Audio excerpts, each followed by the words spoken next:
Estar bem informado tem um custo. Não estar, custa muito mais. André Ventura e António José Seguro estão na segunda volta. E cada detalhe conta. O palco das eleições é no Observador. Acompanhe passo a passo. Assine hoje o Observador e garanta acesso a todos os artigos, agora com 40 € de desconto. Saiba tudo em observador.pt. Rafael Lopes.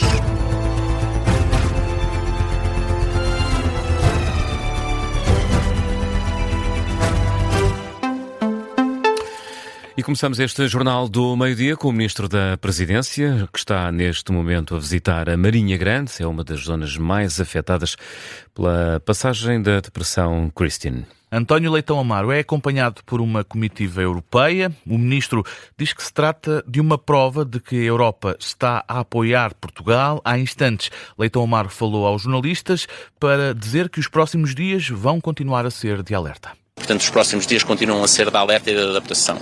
Mas também são dias em que damos todos os braços, nós portugueses e portugueses com os europeus, para juntos reerguermos o país e reerguermos esta região centro.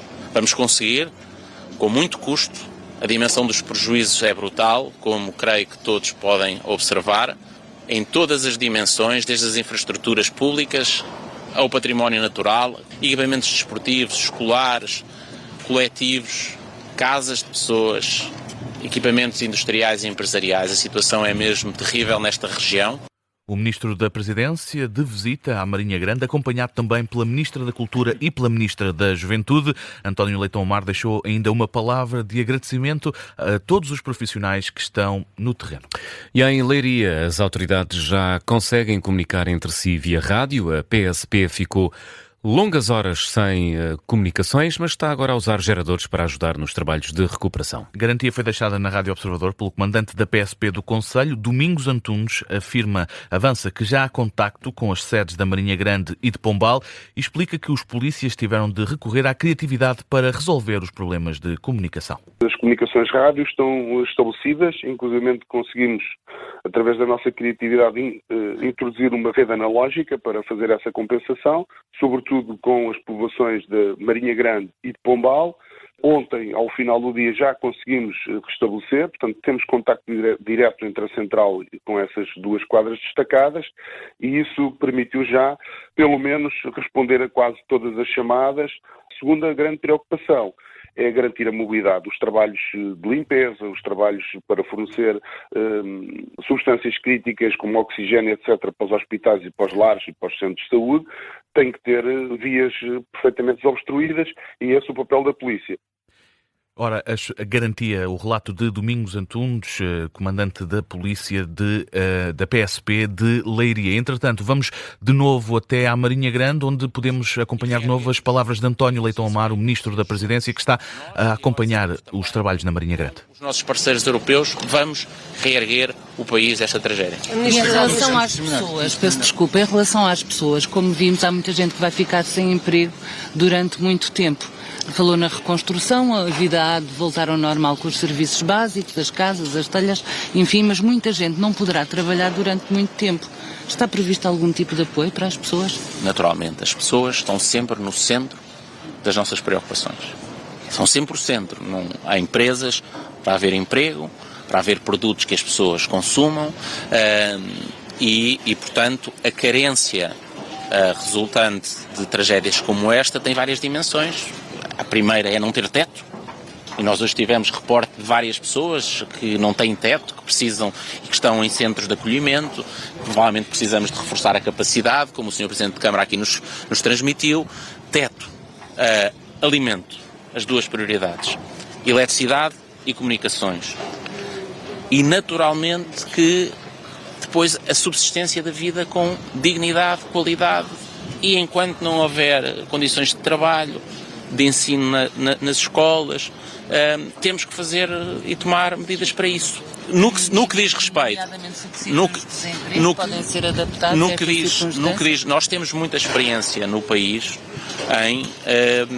no desenho de algumas dessas medidas e há enquadramento na segurança social para várias delas e ao longo, como dizemos neste momento, ao longo dos próximos dias vamos complementando o os instrumentos que regulam cada tipo de apoios às pessoas, às empresas, para as casas e para os negócios e, naturalmente, para as infraestruturas municipais.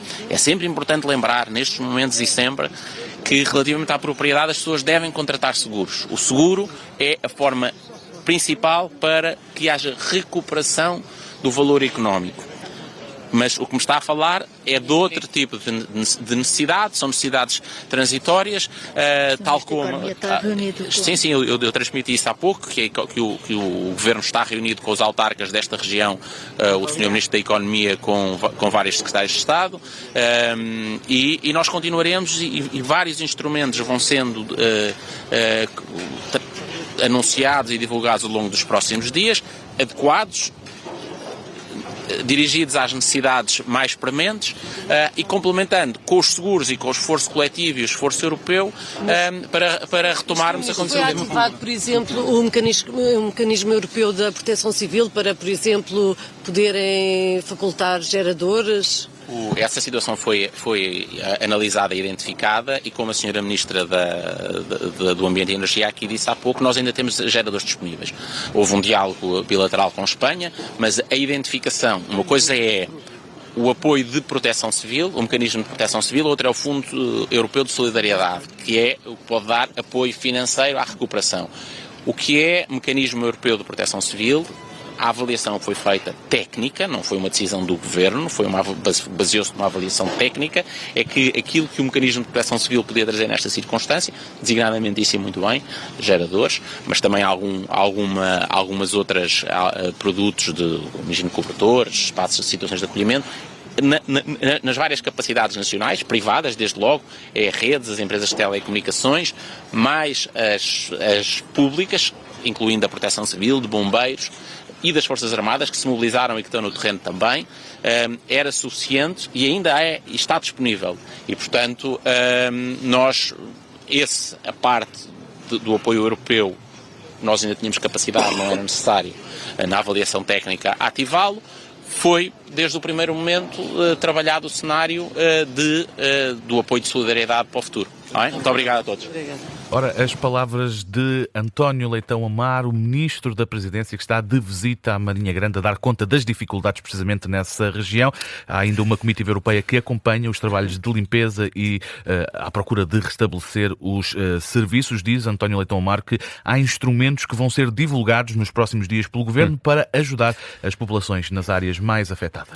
E a E-Redes diz que há ainda 285 mil casas sem eletricidade. Os constrangimentos na distribuição de energia mantêm-se devido aos efeitos da passagem da Depressão Christine. Leiria está na posição mais condicionada em termos de casas sem eletricidade. O distrito tem 215 mil casas sem eletricidade. É o que diz o balanço mais recente da E-Redes. Ainda assim, o número de casas sem eletricidade tem vindo a descer. Ao início do dia, no balanço das 6 da manhã, o número estava em 294 mil casas sem eletricidade. Entretanto, já cerca de 10 mil casas já têm de novo eletricidade. Ontem, o presidente da E-Redes indicou que o processo de energização da rede ia começar, mas com várias dificuldades.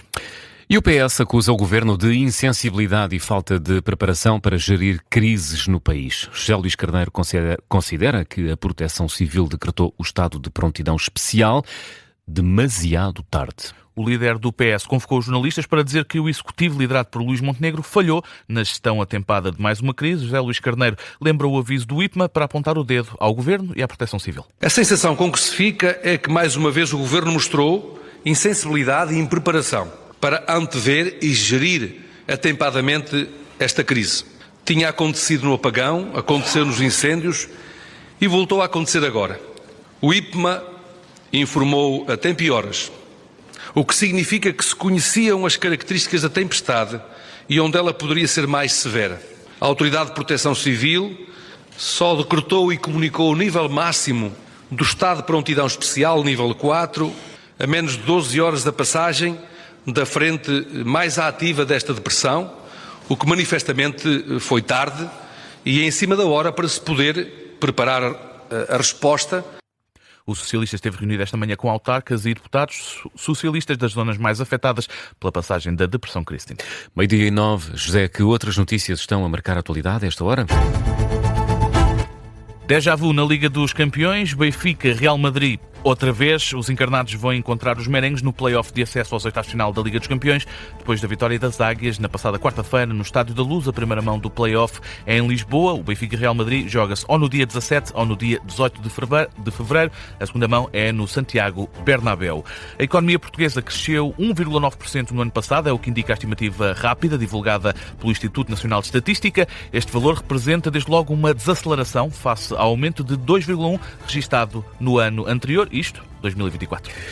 José Rafael Lopes e o Jornal do Meio-Dia.